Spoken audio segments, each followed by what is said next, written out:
I think Mike Pence is going to win by a landslide. If he sticks to the facts. If he sticks to the facts, I agree. I hope it's not like the last debate. I'm really hoping that we're going to have like a debate tonight that is aggressive but focuses on the issues instead of just interruptions and yelling and demagoguery. I'm really hoping for a valuable debate that we can actually learn more about Kamala and her policies and how she's going to help America move forward. I hope that we're able to actually hear both sides of it, because the presidential debate was kind of a mess on both ends. So I hope that they're able to actually have conversations, like actually discuss why they believe what they believe, and we can actually get a clear, sound opinion. We've seen that Mike Pence is a little bit more mellow of a person than Donald Trump is, so I think he'll be a little more calm, but we've also seen he's very cut and dry. He's going to stick to what he needs to talk about, and he's not going to come off topic too often. You see, Donald Trump is a strict businessman. Like, that's what he does. He just gets straight to the point, gets through it, and that causes a lot of head clash. But Mike Pence is a little more cool-headed. He can keep his head down. He's a military family. He sticks to what he's got to do and gets it done. Trump's plan for the last debate was to overwhelm and obliterate Biden, to actually dominate him and to make it look like he was weak. And so Biden had no choice but to respond in the way he did, because otherwise, Trump would have said, we won, we obliterated him, he didn't stand up to us. And this is going to be different because Trump's not there. These people and these personalities, are not Trump-like. They might be ignorant, in the case of Pence, but, they won't be as belligerent, antagonistic. Pence has only debated like once before, and I guess his 2016, I guess he did surprisingly good.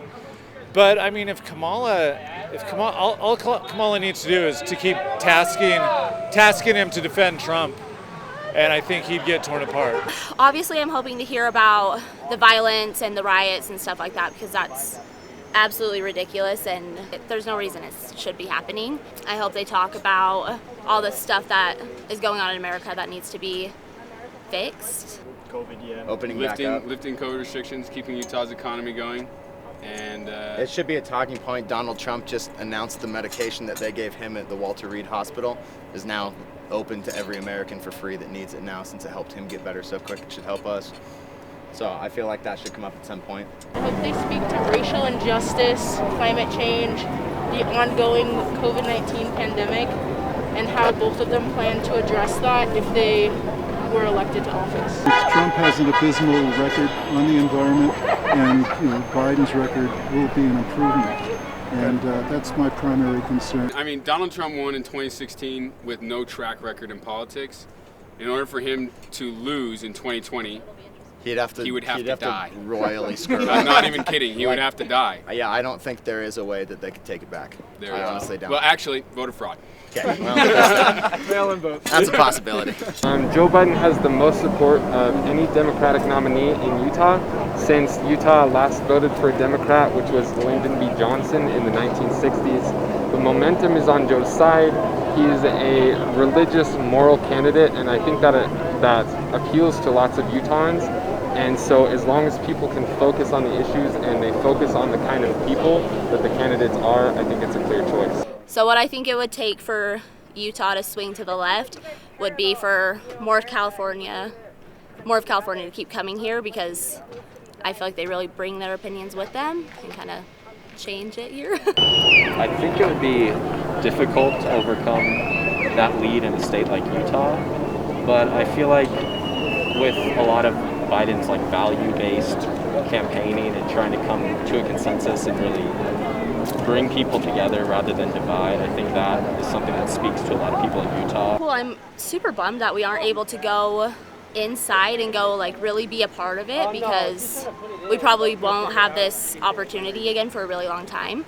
But it's kind of cool to be able to come out and do stuff like this and show our support. I mean, I don't know how big of a significance the debates have on people's opinion on their votes.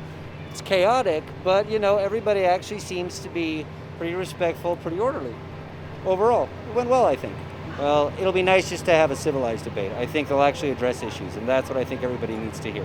What issues are you hoping to hear them talk about? Oh, I mean, obviously COVID. I think there's a lot of financial issues that they need to address, and just the overall culture of our society in terms of people treating each other with respect and that sort of thing.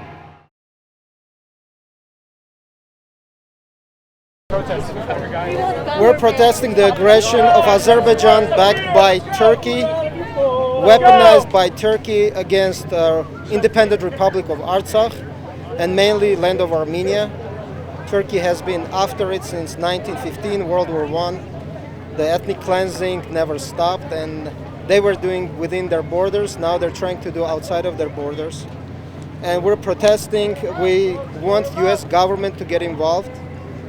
We want to stop the support and financial support and military support to Turkey, which the aircraft that we're selling, weaponized aircraft that we're selling to Turkey, is given to Azerbaijan, and they're using drones, they're using heavy artillery to bomb civilians.